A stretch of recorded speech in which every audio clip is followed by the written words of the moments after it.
Hello, Internet. How's it going?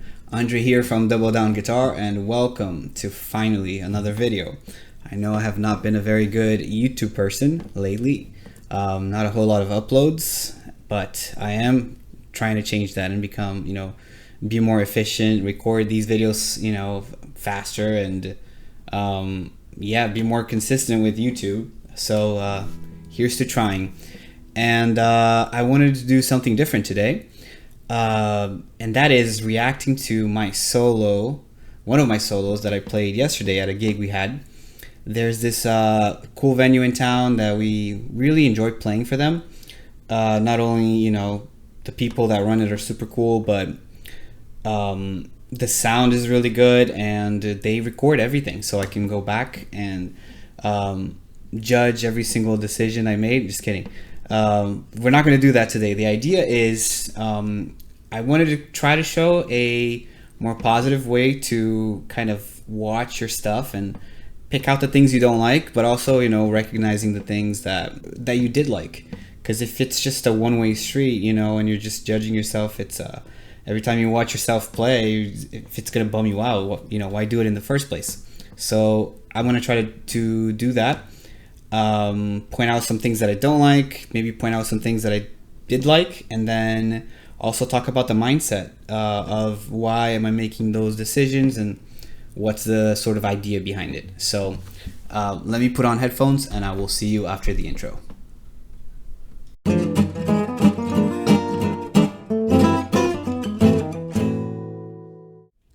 Alright, so here we go. The first time I'm just going to play the solo. The second time we'll go through the things like I said, I like and don't like, concepts, blah, blah, blah.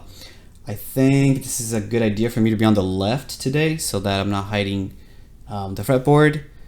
And that's it. Yeah, let's get to it. Like, subscribe, all that fun stuff. Trying to get to 500 subs. So if you could help with that, that'd be very much appreciated. So here's the solo.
Cool. So I want to start right away with the things that I don't like. So the first thing is I think it's in like the middle of it. There's some sections that I'm just kind of jumping around, and I don't know. It just seems a little disconnected to me, position wise. And if you do that, of course, it's going to translate to also, having these big leaps. It's not a whole lot, but it happened a couple of times, and that's something I've been trying to avoid. I like that at the very end. Let me go back just a little bit.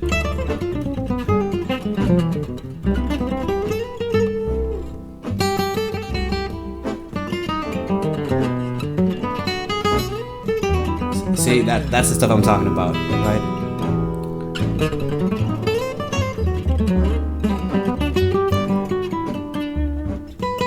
I was gonna say at the very end, I like that, I've been actively trying to, when I finish my solo, that it's very, very clear.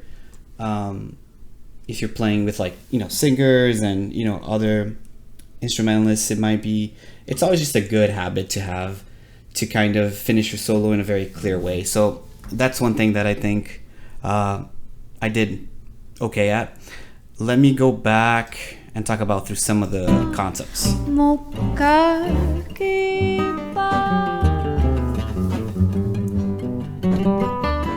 So that first line, you know,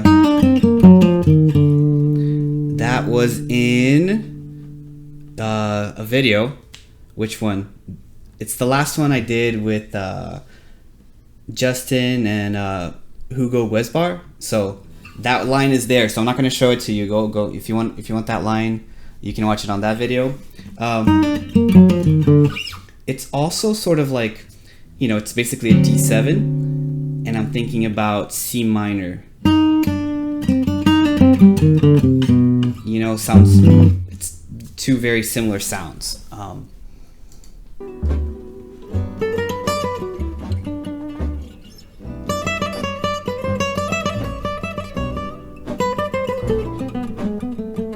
There's these enclosures that I like, and it's very simple. If you visualize a G chord like this,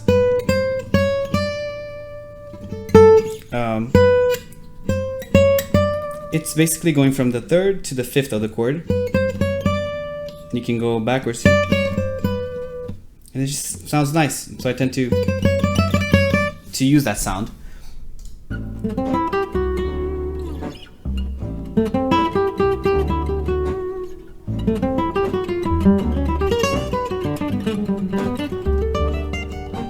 And then this other part, I might switch this for just a second. I'm going, which is basically an A minor 6. And you can play that so many ways. That would be the more like bebop-y way of playing it. But you can do so much with that. And I've been actively, like, when I'm playing, trying to find these little motifs that I can develop. So even though it's like super simple, you know, I think it's kind of cool that I came across that. After that, I do a lot of this, I realized lately. Instead of just resolving straight away to the G, I'm playing G diminished to then resolve. And that's something you can do. Let me switch back. In a lot of major tunes, it kind of fits really well. You can alternate between just a normal major sound of the one and then a diminished one and then come back. So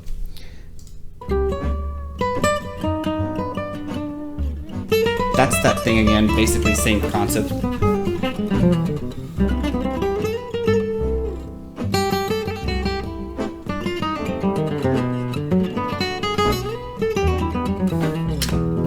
It's gonna bother me.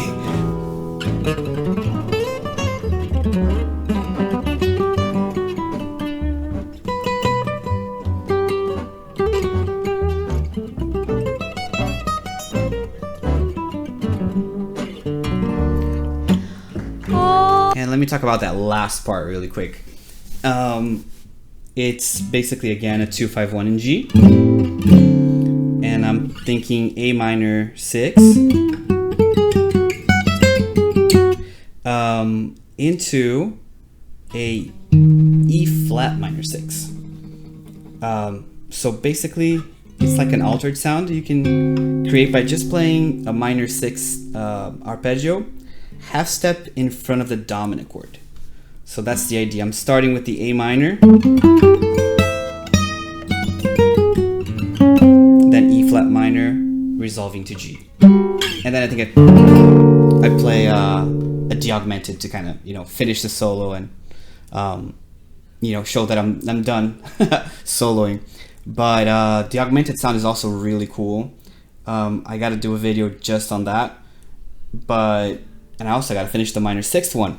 Somehow I don't understand this, but the first minor 6th video has less views than the second one. So go figure out the YouTube algorithm stuff. But anyways, that's it. I know it's like a video on the shorter side. I just wanted to do it and kind of, you know, point out that you can review your solos, you know, be critical about the things you don't like, but at the same time, I think it's worth it to recognize the things that you do like, right?